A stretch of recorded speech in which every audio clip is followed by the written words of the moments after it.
We've covered a lot of ground in the last several episodes about leveraging Copilot for developing and fine-tuning strategy.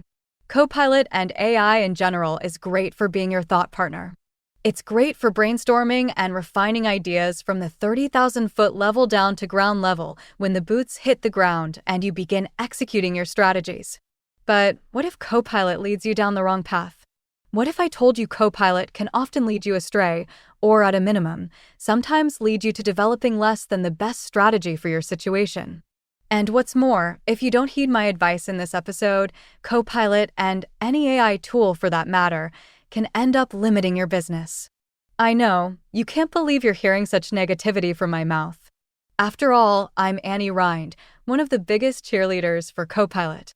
Well, don't worry. I have the perfect solution for guaranteeing you don't get led astray by your new thought partner. Before I tell you more about how Copilot can lead you astray, I need to tell you this is the 1001 Business Problems Solved with Microsoft Teams podcast.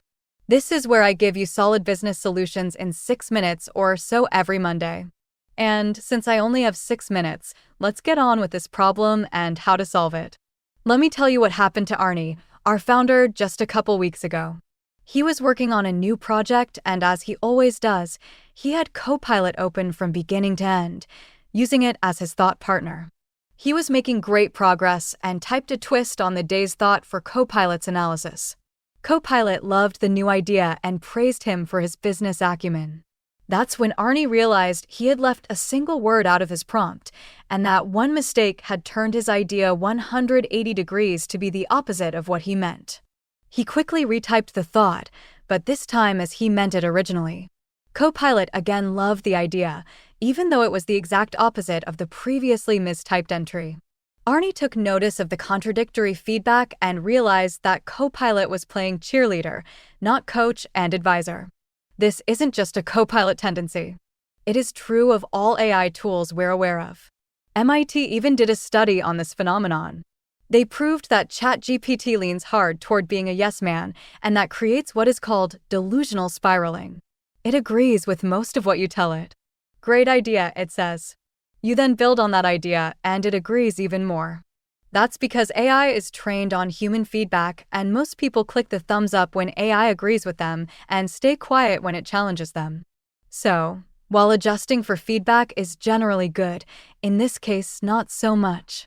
So over time, the tool learns that agreeable responses get rewarded.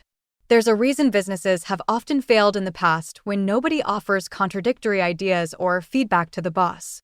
If everyone agrees with the boss for whatever reason and the boss's idea is a bad one, the entire organization can head down the wrong path. It isn't good if everyone is running fast in the wrong direction. Here's the fix. In Arnie's situation, he literally scolded Copilot and told it he did not need a cheerleader and that from that point forward, Copilot was to act as devil's advocate and critic, analyzing every thought and pressure testing for weakness. Copilot actually apologized and vowed to spend the rest of the session playing critic and considering all angles. Since then, we've all made sure to begin our Copilot brainstorming and strategy sessions by reinforcing this expected behavior in our early prompts. We literally tell Copilot that we want a devil's advocate, critic, and analytical business coach. Telling Copilot to be a critic early in your sessions will get the job done until you can do this next, even better tactic. In a lot of Microsoft 365 setups, you can go into Copilot settings and add custom instructions so it remembers your preferences, like be my devil's advocate and pressure test my plan without having to retype it every single time. If you don't see that option, it's usually just because your company hasn't turned it on yet or it hasn't rolled out to your account. And if you're thinking bigger, like your whole team, there are also ways to bake that critical coach posture into a simple shared agent or template, so everybody's Copilot starts from the same playbook without a bunch of fussy instructions. But either way, don't overthink it. The goal is just to make sure Copilot stops clapping and starts challenging. Copilot's performance has been remarkable since we began telling it to be a critic rather than a cheerleader. It has called out the weak spots in our work and offered excellent adjustment ideas. Of course, those recommendations are not always perfect, but that's what is great about working with AI.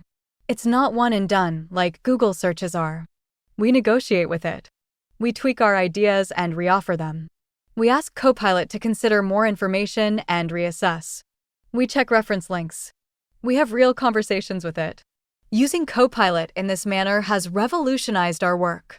Before, we likely had a false confidence in the finished products of our Copilot sessions. Now we can rest assured that Copilot has thoroughly analyzed our thought product, pressure tested it for weakness and unforeseen risks, and helped us develop our best possible outcome. Even though Copilot and other AI tools have this inherent bad tendency due to the fact that people praise in the feedback only what makes them feel good, AI is still a revolutionary business tool. You just have to always keep in mind that Copilot's tendency is to be your sycophant and that you have to remind it to be a critic. I hope you found today's episode enlightening, and I hope you put it into practice as you work on your own business strategies and methodologies with Copilot. Bottom line, don't just ask Copilot to brainstorm, ask it to challenge you. Also, if you can, please help our cause by subscribing, leaving a rating, or even a review on your podcast player. We can't help the business community if Apple and others don't put us near the top of the search results, and your subscription, rating, and review will help us get to the top. With that said, I want you to have an awesome week. I want you to tell Copilot to knock off its cheerleading efforts, and I want you to join me again next Monday as we continue solving problems with Teams and Copilot. This is Annie signing off.